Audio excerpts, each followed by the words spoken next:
Hey everybody, what is going on? This is Scott Garber back in the saddle for our monthly panel discussion with my co-host and better half, Andrew Petcash. Petty, my man, how we doing this morning?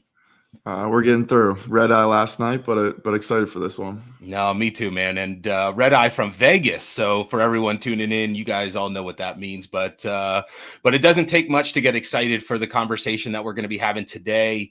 If you're not living under a rock, you know that the racket space, not only here in America but around the world, is exploding. There's a ton of exciting opportunities, both from the traditional side of the fence, but also from the emerging side of the fence. So, today we have three hitters, a little pun intended there, that are going to come up and serve aces, which is another little pun, all around the racket space. So going to go ahead and bring in our three panelists, and we're going to get right into the conversation.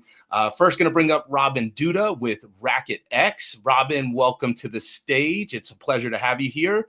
Next, we're going to bring up CiCi Bellis with Cardin Capital. CiCi, a pleasure to have you here. Excited to dive into it. And to round us out, we're going to bring up Marcus Jansson-Ryan with EEP Capital, doing some incredible things across the space. So, guys, an absolute pleasure to go ahead and have you all here. Let's just go ahead, and I'd love for you guys, Robyn, starting with you, just quickly introduce yourself, what you're doing, how you found yourself in the racket space, and then we'll dive into the conversation. Of course. Hi, everyone. Thank you, Scott and Andrew, for having me. Always a pleasure to talk to you both. And Marcus and CiCi, it's good to see you. I'm the co-founder and CEO of Racquetx, which is the largest and first all racket sport festival. It's annual at its current juncture, held in Miami in March 22nd to the 24th this year. And it's a gathering of both B2B and B2C, or like I say, player to maker, everyone from the racket sport ecosystem, from pickleball, tennis, paddle or padel, depending upon where in the world you sit, table tennis, this year squash, badminton, you name it, pop tennis, beach tennis is going to be represented this year. Everyone coming together under one roof to celebrate the enormous accomplishments, growth, but more importantly, to continue the growth that we're talking about here today, and making sure that dollars are going in to the right places at the right times, and that everything keeps growing. So that is what we're doing at Racquetx. Super cool. Excited, to get your perspective as an aggregator across all racket sports as we drive this conversation. CiCi, I think you might be the only pro player here on this panel. So go ahead and introduce yourself. Yeah, thanks for having me, guys. Good to see everyone. Former professional tennis player. Really excited to be chatting about racket sports today. Now run Cardin Capital, venture firm focused on early stage human performance. So racket sports and racket kind of tech companies fall under that umbrella for sure. So excited to be here with you guys. No, excited to get your perspective from player to now business. I think that's always interesting as well. And Marcus, bring us home, my friend. Yes, Marcus Jansson-Ryan here. I head up and manage the first padel-focused fund in the world, actually, EEP Capital. We were founded in 2022 with backing from about 15 NHL players, hockey players. We started to invest mainly in clubs. We so far have 7 investments in our portfolio, which includes Racquet 360 and Racquetx, which we're big believers in. And we invest in the padel ecosystem. The majority will going forward will be in clubs. As for the ecosystem to work, there need to be more courts in America. There need to be more courts. More people have access to playing. I've been in the racket industry since I grew up, sort of playing competitive tennis, and always wanted to work in sports. Worked a long time in finance, and now I work in a transition. So it's really a dream job, and it's very exciting to be in such a high growth industry. Super cool. All right, Andrew, kick us off, and let's have a fun conversation, guys. Yeah, Robyn, coming to you first. Great. Yeah, from a Racquetx standpoint to start it, what really drew the interest, or what were some of the numbers you saw that you were like, all right, we have to go put something around racket sports? Well, obviously there was a lot of chatter about pickleball, as we know. We started this venture, probably around a little over 2 years ago. With our first event last year, and it was from a cultural phenomenon. It was all you heard. Post COVID, people playing, numbers. You saw racket core, from a fashion inspiration standpoint, and it just was everywhere. And when some of our initial investors came to me with the opportunity of seeing if there a business case to launch, we saw the rise of padel across the rest of the world as well, and that's starting to trickle into the US. When you couple that with all of the global numbers that exist, from squash to table tennis to badminton, to the stability that tennis, the kind of the mothership of all racket sports, was providing, it was a no-brainer when we saw that there was no place continuing to promote this growth. And what we've seen in other sports and other industries, and me as somebody who's been in the event space for a long time, has worked in many, many different industries. What we see a lot is this spike in growth and then being complacent in this, and then a downturn. And without a home base to be able to kind of gather, we thought, well, maybe if we started to talk about growth, we can continue that trajectory, which is still skyrocketing, which is amazing. And then Marcus, jumping to you from a padel standpoint, why the emphasis on that? Why why dive deep into that to start and then start expanding further out from there? Yeah, well, first, so I'm originally from Sweden. I saw the first courts. Sweden was kind of the first country to pop outside of Spain and Argentina, and obviously Mexico, where it started. But I was fascinated by sport first as a former tennis player, but now in my 30s on a steep decline in tennis. I was super excited to get on a court, be able to compete again, and also in a doubles format, but 90% of the games are played in doubles format. So I quickly adopted it and then started to just angel invest a little bit in 2016, 17, 18, when the sport was growing in Sweden. I saw from the inside how well it could work from a business model and financial standpoint. So, and then I quickly turned I've been in the US for over 20 years and followed the racket industry for some time. And I quickly realized there's going to be a huge opportunity here, which now a lot of people are realizing as well in the US. So in about 2022, I wasn't a part of the founding, but there was a lot of interest to do something in padel in the US. And instead of opening clubs, a few individuals decided to pool money together and start sort of a vehicle or a fund to do it. And I mean, we're betting on the growth, but we're very, also smart about how we allocate capital. And then in the end, it's going to be a good investment. As much as we like to invest in everything, this got to make sense financially. But we're betting on this market to it's been doubling for the last couple of years in the US, and I think 25, 26, 27 is going to be huge. I wouldn't be surprised if we reach the 10,000 court mark in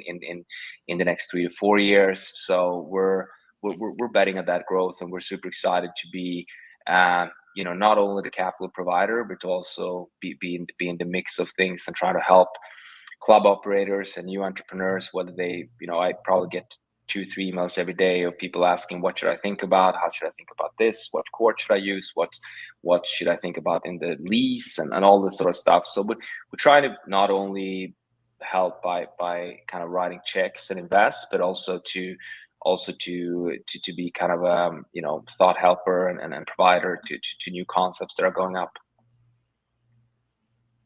Love that. And then or go ahead, Scott. No, go for it. I'll come next. Yeah, I was just gonna go to CiCi obviously next on the standpoint of while you were playing, did you, and then now obviously sitting on the financial side, like any gaps or insights where it's like, wow, I never saw that while I was playing, but now on the other side, it's like, oh, I didn't even notice that.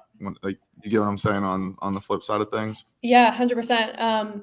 So something I failed to mention too in my intros, I sit on the board of the USTA now, so kind of getting to see it from a national governing body standpoint too, which I think has been really, really interesting. And as a player, actually coming back to padel, when I was traveling through Europe and playing, in the summers, Wimbledon, French Open, padel was massive. Back, starting from gosh, I think the first time I saw it was maybe in like 2012, 2013, and everyone was playing over there. And it was so fun to try out a new sport and to kind of see it grow and then come over here has been really, really interesting. And, coming at it from an investment perspective, I think the growth of all racket sports in general has been really exciting over the last few years, especially, post-COVID. And, like Robyn mentioned, it's really not flatlining at all. It's still continuing, massive growth, which is super exciting. So yeah, it's been interesting to see it from a player's perspective. And, back when I was playing, it was a bit, especially tennis was a bit stagnant in terms of its growth. And now it's, been awesome over the last few years. So.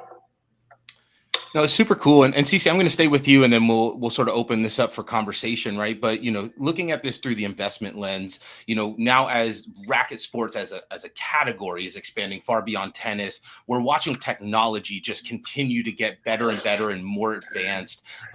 What has you most excited from the technological advances that are happening with the game, both from an investment lens and then from a player consumer lens? Yeah, totally. Could talk all day about this. I think from kind of a grow the game and kind of maybe a tennis player, like a recreational tennis player lens. Right now in tennis, especially, and I'm sure with pickleball and padel as well, we're seeing so much growth in the sport from a participation standpoint and not enough courts to supply it. So that's something the USTA is really working on. We're trying to not only build as many courts, but help refurbish courts around the country. And right now, we're seeing 129 players per every tennis court in the country. So it's a, massive amount of discrepancy there. So that's something we're trying to work on. And, from an investment perspective, I think, tech involved in, whether it's connecting players to courts or, to play in groups or things like that is interesting. There are a bunch of, options on the market right now that we're seeing. But I think what maybe interests me the most is really kind of the maybe athletic side of things. So, athletic performance, bringing data and analytics into, professional athletes' performance and from matches and things like that, I think is really interesting. And, just trying to engage fans as much as possible. I think, tennis needs to understand their fans better. I'm sure pickleball and padel as well. But, we have just so many, even from the US Open last year, we had record number of fans come through. For us to be able to know those fans, know, kind of their preferences, who, are their favorite players, who they like, everything like that would be really valuable. So that's something that we're looking for from an investment perspective as well. No, it's super cool. It's super cool. And Marcus, I'm going to come over to you. There's a lot of talk right now, that as post-COVID world, typically humans had these three places where they would go and meet. You had work, you had home, and then you would have this social environment. And that, typically served as a gym or a bar. Are you guys seeing padel facilities start to serve as that centralized aggregator, pulling in the health and wellness? Or when you guys are looking at these different opportunities, is it strictly just around padel, or is it around the community and amenities that can, surround the courts and create that communal environment? Yeah, no, 100%. And I was gonna bring that up, and that's you're spot on there, Scott. It's I mean, everything to make a club very successful is built around community, and I think that a lot of other fitness concept gyms, etc., are trying to sell community. But the fact is that it's, I've been an Equinox member for 10 years, but I never gotten to know anyone through Equinox. I'm in my headphones and I do my workout and I leave. That's just the nature of usually how people work out. But in padel, you're driven and you have to find three other players all the time. And it's usually not like in tennis where you have your partner and you play once a week or twice a week, or you're actually being forced all the time to socialize, not only on the court because it's a smaller court, you're next to your partner, you're closer to your opponent, but also you need to get involved in chat groups and in you're kind of almost required to meet new people and make new friends. And over to the question, over to the topic of how these facilities evolve. Yes, I think that was probably the biggest drag for me with US, is that it is more of a membership culture than Europe. UK has a little bit of that too, but people like belonging, and people the next generation, Gen Z or whatever you call it, they love community and they like belonging, and you see membership concepts are opening up in many other industries as well. And I think that what we're seeing right now, it's a few new facilities that I've visited that we haven't invested in, but they're building out a wellness concept. They're building out a gym. Someone is putting up a bar on the top of the mezzanine. I just spoke to a company who's going to integrate more like a sportainment because it's very good for that location. So Padel will be kind of what people come for, or why they go there the first time, but it has so much more to offer. And I think those business models doesn't only work in big cities, but would also have a great success in suburban areas of the US, because many suburbs there, people in their 40s move out and they feel really starved for that kind of, if you're not a member of the country club, if you don't like golf, you're left with very few options, and tennis clubs and racket and other racket facilities hasn't been updated for 20, 25, 30 years. So there's definitely a big gap and a big void to fill there, and I think that Padel can play a great role there. Agreed. No, it's really interesting insight. And Robyn, I want to come up to you real quick. You get to sort of sit in this really unique position where tennis and padel and pickleball all converge into one location, and we get to see all the players, which seems like such a saturated space. But like, I'm really curious, Robyn, like, are you watching some of the endemics, like a Wilson move into padel, move into pickleball? What are some of the trends that you're seeing up top? If you were then talking to like a younger company looking to break into the racket space, where do you see the most opportunity? Yeah, yes, in terms of endemics, branching, across the different sports, 100%. Wilson is our ball sponsor, and of course they do rackets, paddles, you name it, but they're doing every court we have, from squash on down. So we're definitely seeing, and the trend is that companies are launching, and there are going to be many launches at Racquetx of a brand who is traditionally in one sport launching in other sports. We've been getting a lot of requests for press opportunities, etc., to release these things, which is so amazing to see. And I think part of what we've also seen, we did some research last year, so it's a year old, but basically if you have a racket in one hand, you have a paddle in another, for the most part, one way or another. And I think that's the essence and the beauty of racket sports is that that there's that ability. And I think media, some associations, etc., have kind of pitted one sport against the other, in that it's bad and you have to pick your alliance and your allegiance. And I think there are different modes and spaces and occasions that some of these sports make sense for other things. If you're a recreational player, and maybe you grew up in tennis, like you might be able to play with your grandparents pickleball, and you might be able to transfer over to something new and exciting with new friends with padel. So I think that's part of the beauty of where I sit, is seeing the cooperability and the movement of an all racket sport portfolio that people are starting to have. I think that's so imperative, right? Like, and you hit the nail on the head that we try and create these feuds within a category.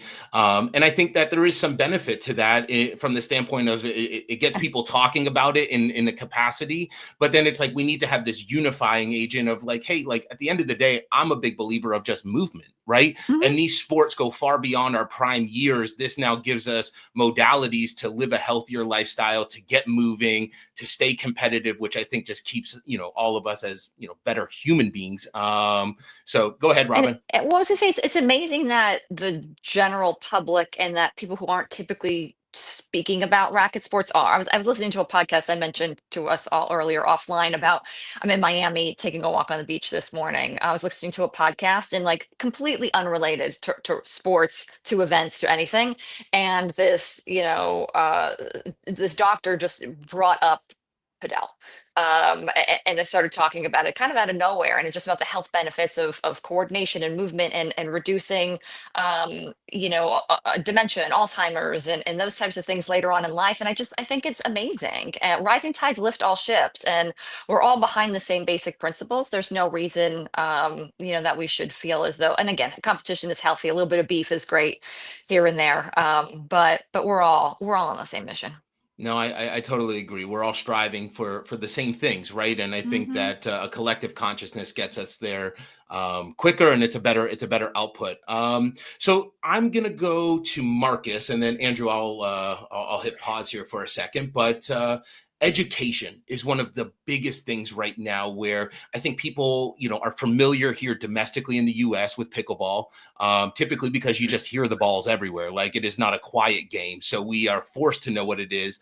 But when you look at a padel, how do you start to educate the consumer on what this sport is, the origin story of it, and then how to participate? I think is one of the bigger barriers to entry. So I'm curious how you guys think about that through your lens.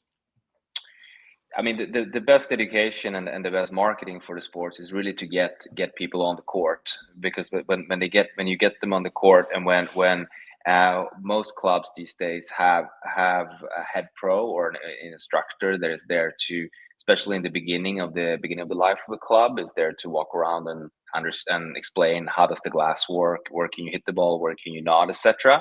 Then there's been a lot of private great initiatives.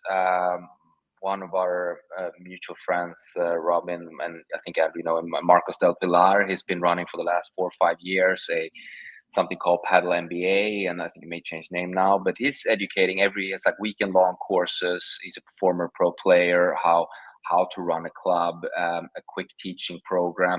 It is hard though to just transform into a padel instructor from tennis. So we've seen a pretty large influx of especially in Miami, but now around, about former players, people who grew up playing the sport in Argentina, who happen to live here, and just jumping on the bandwagon. But it helps, and it is a little bit of a small hurdle, I would say. But most clubs tend to figure it out, either to bring someone in, or they go as far as solving people's visas, or so forth. But that's usually how that is done. And then it's just to, there's a lot of what Robyn Racquetx is doing that helps people to get up to speed. If you're just interested in the sport, if you want to learn more, you attend a 2-day conference, and you get to meet all the suppliers, you get to see courts, people playing. I think that, fast forward your knowledge and your understanding of the sport, and whatever your interest is. If it's just I know people attend that are just, we don't have a business interest in it, we just want to understand more kind of how the sport. Most people attend do have a business interest, but Yeah. I think those initiatives helps. And then, it's been a few clubs out there, and initiatives, like I think PPL, that we're involved in, the Pro Paddle League, which was started very early in 2023. I think that brings awareness. That brings media exposure is important in the beginning. I think a lot of people who's just been hearing about it, or seeing threads on Instagram about it, or have they now, well, I want to go and play this too. I'm going to find a court, or so that helps as well, I would say. Cool. No, it's really interesting. Yep, go ahead. Could I chime in on that? So just to also, some of the things that I'm seeing, or at least hearing behind the scenes too, is from a riding along with some of the other sports. So meaning a lot of the clubs that are looking for funding, that are opening, etc., are riding paddle and pickleball together. So that we know that there is a massive shortage of pickleball courts in the US. So having that, there's obviously a business model to all of that's quite successful, but it also helps with the education piece of it. If you're there and you're playing, and we saw this at Racquetx firsthand, we saw pro pickleball players hop on a paddle court, and it was incredible. Like, it was the first time that they'd ever been able to actually get on and play in a non-threatening, terribly non-competitive environment, to just see, and also see players of all different levels. So I think when there are courts, as you're trying to integrate some of these, maybe sports that are newer in the US, being next to some of the existing sports is really, really helpful. Yeah, Yeah. I would echo that. We have a few clubs in our portfolio that actually we are padel investors, but we have kindly and nicely agreed to that incorporate pickleball courts as well, because there may be a facility that can stomach 10 courts, but in a city that never seen padel, it may be a little early to introduce 8 to 10 courts right away. So often what they do 4 to 5 padel courts, and then 4 to 5 pickleball courts, and they seem to perform quite well. And also, help both sports to kind of lift each other. Yeah, and companies are innovating in this space. I'm not going to. I'm not sure if it's a public announcement yet or not, so I'm not going to mention the company. But a pickleball court builder actually is coming out and launching a modular flooring for paddle courts that can be both. So I think that the innovation in the space and the crossover, like we talked about before, is really awesome to see, and the collaboration across the board. Now I'm curious, like we're going to stay on this path here. A lot of these tennis courts that, are owned by local municipalities, like we've talked a lot about the private side of things today, right? And so CiCi, maybe I'd love your insight with, the USTA.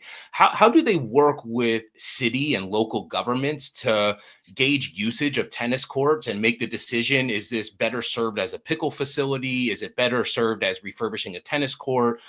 So that we can create public access to these facilities to complement what we're doing on the private side of things? Yeah, great question. And honestly, echoing what everyone's been talking about, I think there's so much to be gained from all of these racket sports working together. And, like I mentioned in the beginning of the conversation, tennis has grown a lot in the last 4 years. Every racket sport has grown a lot in the last, 4 or 5 years. So it's kind of the concept, like, and even from my perspective, if I'm going down to the UST National Campus, if I'm playing tennis and I see, a padel court and a fun game going on, I'm going to want to go and pick up a padel racket and go play. Or similar to if I'm playing pickleball and, I see some tennis going on, I'm going to want to go play tennis. So I think, there's so much room for all of these sports to work together. And, I think, there's endless possibilities of how they can all grow together as well. But, to your point, Scott, I think that's a really hard question. It's been, difficult to kind of gauge from a statewide perspective or even a county-wide perspective. I think it's really per club. And it's, just kind of gauging whether it's, maybe a couple tennis courts are maybe not being used as much, kind of taking a survey if pickleball would be more, or padel would be more, interesting for some of those members of that club.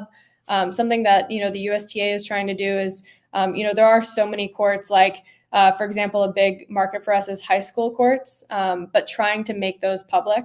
So, trying to, they're all pretty much locked most of the time, trying to find ways to unlock them, get people on those courts when, the school's not using them, whether it's, finding different lighting solutions to, have players be able to play later into the night, post sunset. I think that's a big, opportunity for us. So I think it's really kind of working with the individual club or tennis center to understand, how the courts would be best used. But, if we're seeing a lot of, demand for tennis courts, where the USTA's mind is going is how can we even get more use out of those courts? And I'm sure it's the same for pickleball and padel, lighting solutions, unlocking courts that are previously, locked and not being used. Things like that are areas that we're trying to grow for sure. The USTA, CiCi, maybe, I don't know if you know more about it. I'm very minimal information, but I know there's an initiative to refurbish a lot of courts in major cities, maybe in inner city areas, and try and get them back in use again too. They have an entire initiative, right, with funding? 100%. Yeah, there's a huge grant program. So those, whether it's clubs or public courts or whomever can, apply for grant funding, and we'll come out and refurbish the courts. So, we're trying to get as many people playing racket sports in general, and, making sure those courts are in the best, conditions possible for sure. Super cool. And I think those are the initiatives that, it sort of goes back to the education side, both to lower the barrier to entry to play, but how do I continue to make sure that my region is relevant and has the right infrastructure to be able to go ahead and drive that participation. And I don't think anybody could have imagined just the spike of pickleball. It was just a perfect storm of greatness. And so now we're sort of building the ship as we go. Real quick, I wanted to go ahead and bring this on here, just a quick member chat, and then we'll get back to the fun, the deep stuff. But, Kay Bartman asked, what is your favorite racket sport to play? So, CiCi, I have a sneaky suspicion I know yours, but Robyn, I'm coming up to you. Oh, Kai's on our teams. Kai. Okay, yeah.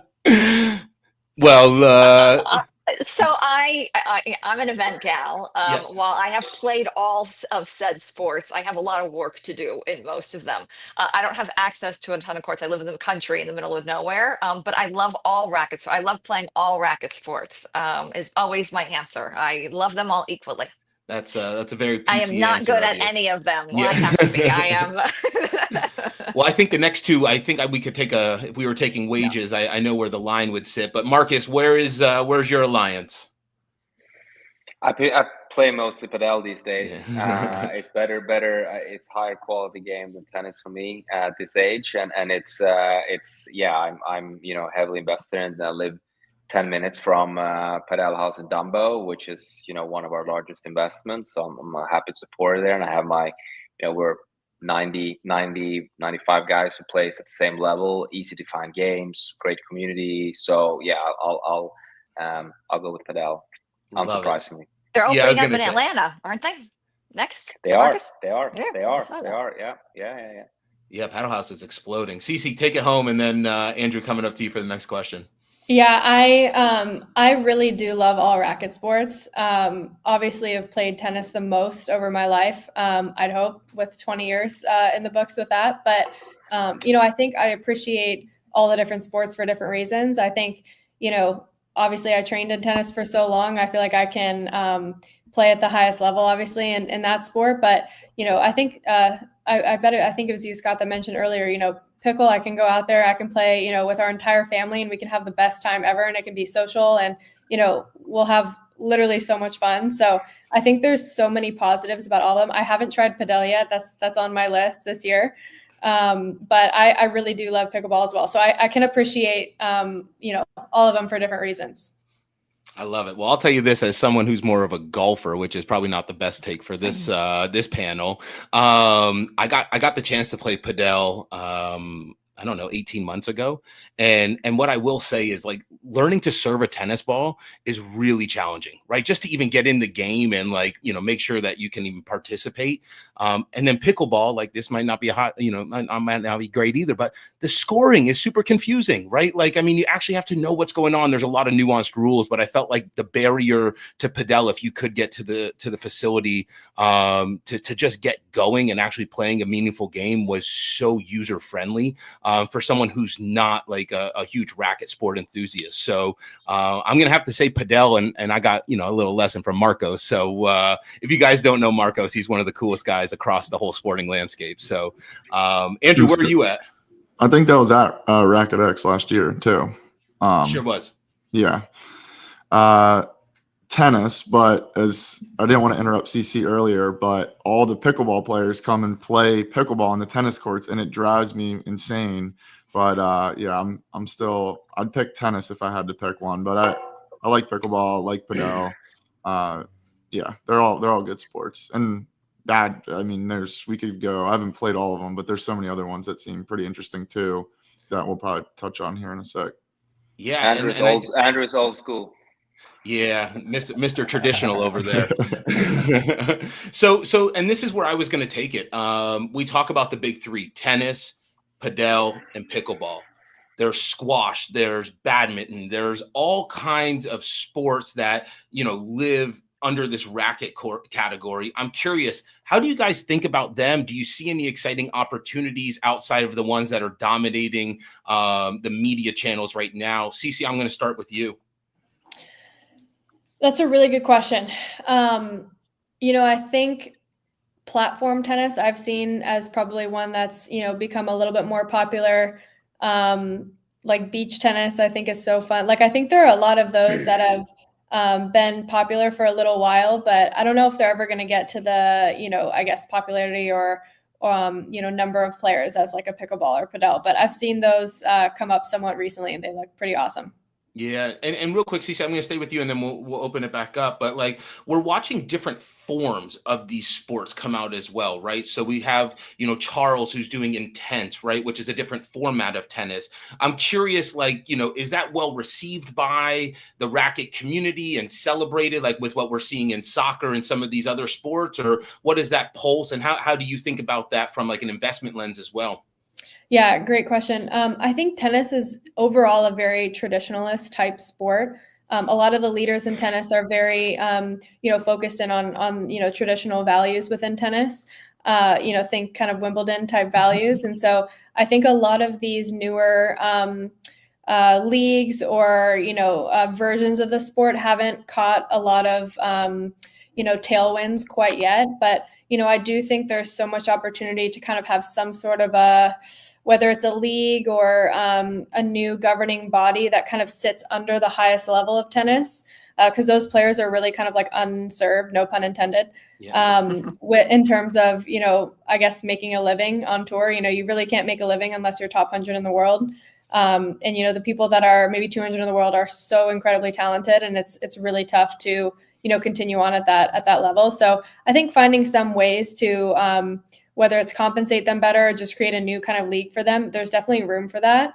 From an investment perspective, really tough to bet on a company. I think that's trying to do that right now. You have to have the firepower in terms of capital, but also the right people leading it that can have a large enough voice to make change in the sport, which is really, really, really hard in tennis from what we've seen. There have been many that have tried, and it's, nothing has really gone anywhere. So very hard from an investment perspective, but, there is room for that. So it's kind of finding the perfect storm, I would say, from that perspective of, the right people leading it, having enough capital to back, and then getting the players opting in. So I think that's a big part of it as well. No, it's really cool perspective. And, I think that we're watching innovation happen to traditional sports at scale. I'll stick in the golf lane. We're watching a TGL now start to come out with a new format and provide different opportunities that parallel what's going on with these tours and sort of the traditional side. So definitely an exciting time. And for someone that, would tune into the big events, but not probably the rest of the tour, it's really neat to find these other outlets that, and formats that provide a really cool viewing experience. So I agree, Randy Jenkins, intense. It's a perfect storm. I think there's a lot of really cool things brewing there. Robyn, coming up to you with everything that you see. Yeah. Well, so not so much the newer sports, but some that have been on the on the scene for a little bit. I'm seeing some embracing of them. Squash will make their debut in the Olympics in LA in 28. They're gonna have a huge presence at the show this year for us. They're bringing an all glass court. They want to spice things up and really show the world and get people on board so that they stay in the Olympics. You have to. Once you're there, you got to stay there. Yep. So they're doing a huge push, but we're seeing a lot of the world embrace that. I'm pretty sure pop tennis was at the Australian Open this year, which is awesome to see, and we're seeing a lot of the bigger tennis tournaments bring along.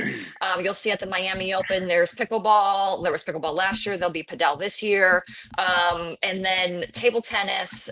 Again, there are leagues. There's Major League Table Tennis in the U.S. There's actually a major league team that exists here that's looking to make some traction, but I mean, forgive me, I'll have to find the link, but I don't remember the exact name of it, but the World Table, it's like Worlds or like whatever the global tour is. The finals are in New Orleans this year, later this spring. So, I mean, yeah, for me, it's making sure that there's an outlet that people know that might want to come and see these things, and education. It's communication strategy, a big part. CiCi, obviously on the investment side, getting the right people at the right time with the right kinds of backing behind it, but there's also communication behind it to make sure that these events that are existing and these activations that are going on aren't empty, and that people get kind of get on board. But I'm seeing it being embraced, which is awesome.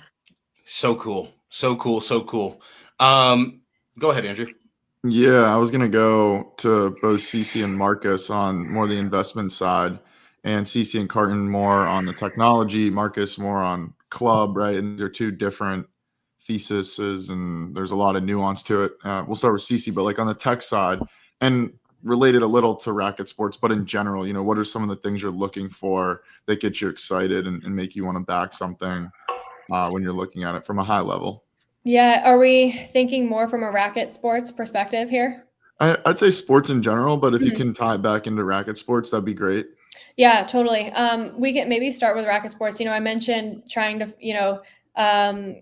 companies that are starting, different leagues within racket sports. I think it's so important to have, whether it's a face to the company that holds weight in the industry, or someone who's actually operating or advising, or someone on the day-to-day team that can really advocate for the company. I think it's so important that whether it's they were a former pro player or have some sort of background in the sport, or an executive in the sport, something like that.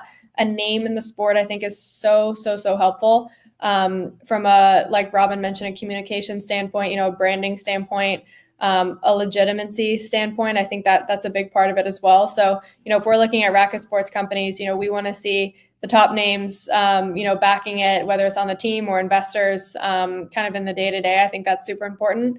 And then, from a tech standpoint, we're seeing a lot of solutions, in data and analytics. I think that's something that is still missing in tennis a little bit, from kind of that like traditionalist values that we mentioned.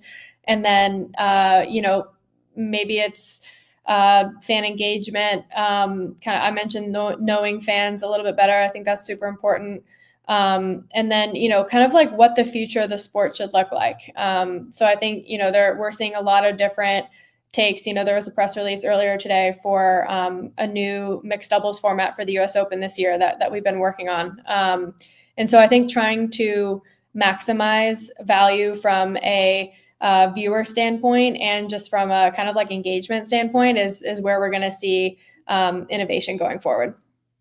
Yeah, and I think a good example of that in the pickleball space was Duper with Tito, and then getting Andre Agassi, right? It sort of fits probably a good formula for people to look at. Coming to you, Marcus, now from a club lens, right? Obviously different mechanics, different things you look at. What are you sort of diving into to spot an opportunity you want to pursue further? Yeah, like any other investment, of course, we're investing in people. So have the entrepreneur or the group with the right background is important. If they've run a business before, that's great. It's scary to start a business, to run a business. There's a lot of risks involved with it. If they've background in, we like to have that one or a few, or have some experience in racket sports before. We think that's very helpful. To kind of know what your customer are like and what they look for, and then of course the more what we're seeing now a lot in padel is more established groups coming in. There is a real estate investment trust partnering with a hospitality group, have a really cool concept with good backing already. We are backing, but we're also, you need to make sure that we trust that they can raise money from other sources as well, and that they're being innovative. And it's we've seen that in other markets in Europe when it really takes off. After some time, there will always be people who are just in it to jump on a trend and make kind of a quick buck, for the lack of a better word. And usually those concepts don't tend to fare so well. This is a business you have to invest. It's not an easy business. You have to invest a lot of time, a lot of effort. It's much like a restaurant. Your customers will mainly come in the after work and during weekends, so you need to be present there. And the clubs that we have that are performing the best now, there are people behind them that are there. They are, they switch on the light and they switch off the light. They stay there with the players. They have beers on Sunday night after they build that community and they foster that. And I think one example is, Paddle House is open in Nashville now. Santiago moved down there for 6 months. It changed his life for 6 months to make sure that facility is going to be very successful. What we don't like is that you get a deck and someone say, I'm going to open 20 locations in 5 years, and I'm just going to hire general managers. That's usually a red flag. And then we like innovation. Like, I think that from the club, I mean, we need more viewers. We need better kind of focus on tournaments. People can follow the sports. People love to follow their own kind of players when they play around in intra-club tournaments and things like that. So all that kind of tech enhancement would certainly help and will help. It's still very early stages for that, but it's getting better. Super cool. Robyn, coming to you on your startup innovation you're doing around Racquetx. It's probably good to call out here and give some more note for future ones for people that didn't know about it. You're muted. Thank you. Sorry. The hotel, there's some noise outside. Yeah, thank you. Was hoping that we could plug it. Very excited. We decided to we're trying a whole bunch of new stuff this year. Things will work, things won't work. We iterate. That's part of the fun, part of being an entrepreneur, and especially in events. But we launched a startup pitch competition based off of seeing lots of a lot of inquiries on Racquetx last year. So types of people that were coming to our webinars asking questions. We had it's a non-Racquetx panel of judges, just to make sure. So it's whether you're spending money, not spending money, I'm friends with you, I know you, it has nothing to do with me or us. We're the platform for it. We have an independent set of judges who ran independent scoring, but we had over 30 applicants this year, which was incredible for a year one, in my opinion, for a pitch competition, just getting started. We're releasing the 10 winners this week. But there'll be a panel. Andrew is one of the distinguished judges who will be then Shark Tank like firing off questions after a short pitch from these companies on our innovation stage, asking questions deeper. And we're inviting, investors, clubs, owners, operators, anyone who's interested in, learning about some of the new technology that's going to be coming out into the market, which it's incredible to see that we need people innovating in this space across all racket sports. We need new ideas, new solutions to challenges and problems, and money going into those things in order to keep growing. And it's been incredible to see. So look out for more information on that. It's going to be pretty cool.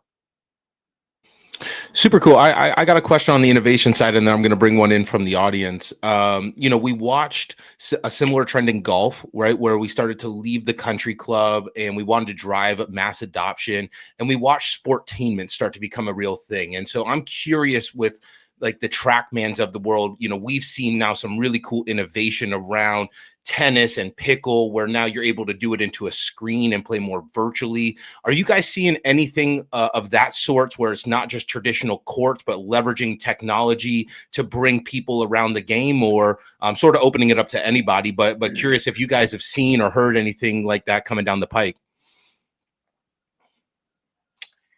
Yeah, go ahead, CiCi. Go ahead.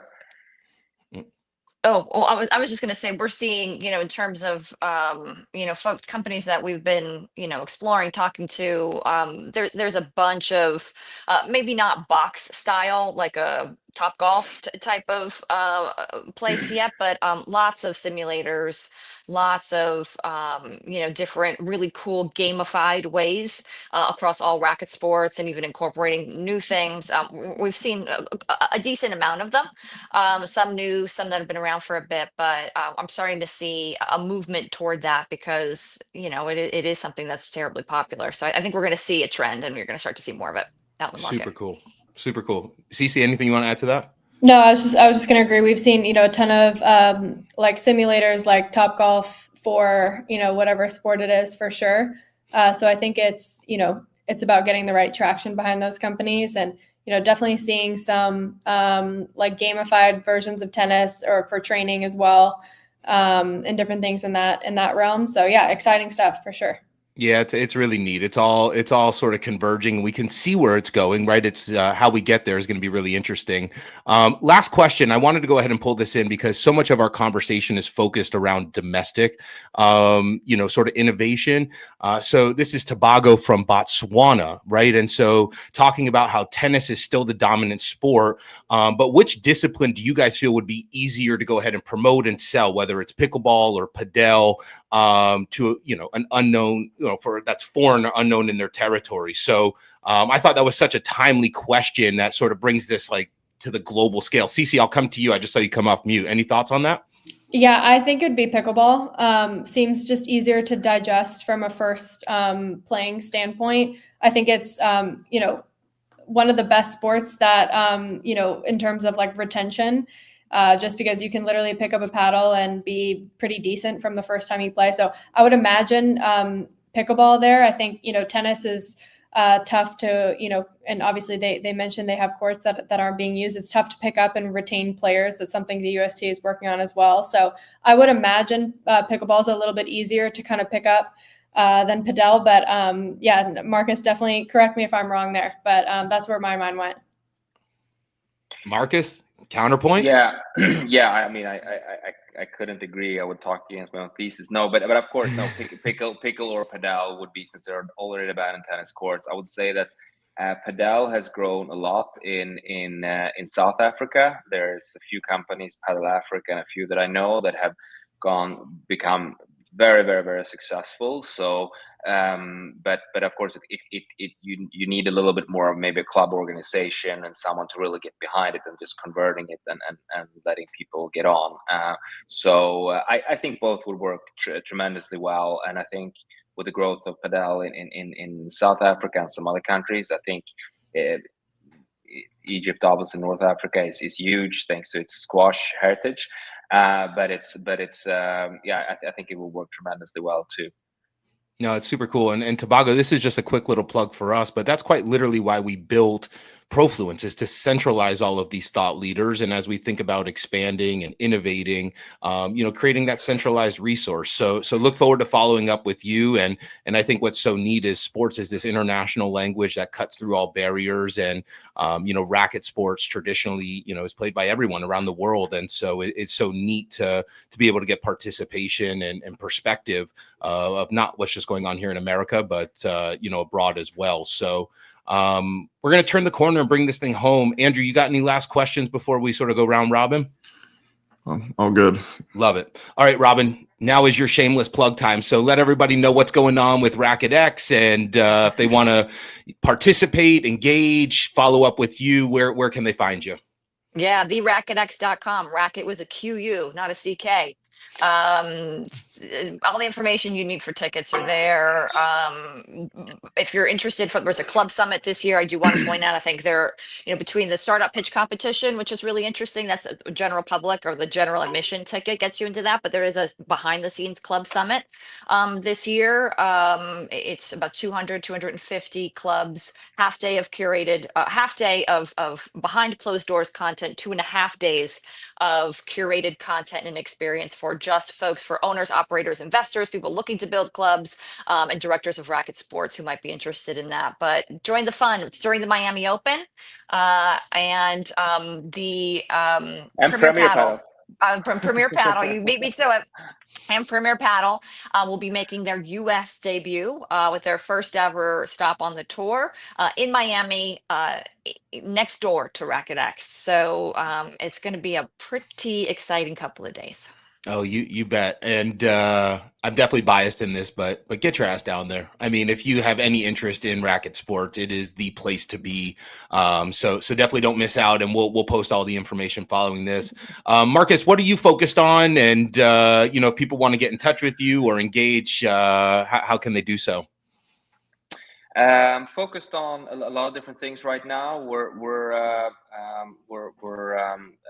focusing on closing our fundraise at the moment. We're also looking at new opportunities. So anything that anyone has to show us in terms of new padel concepts or anything in the padel ecosystem is really interesting to us. Clubs, tech, leagues, teams, etc. We're looking at it all. So please get in touch, Marcus at eepcapital.com, and we can take the conversation from there. Man, thank you so much. And your insight and wisdom has been invaluable today. Really appreciate you. And CiCi, Bellis, take us home.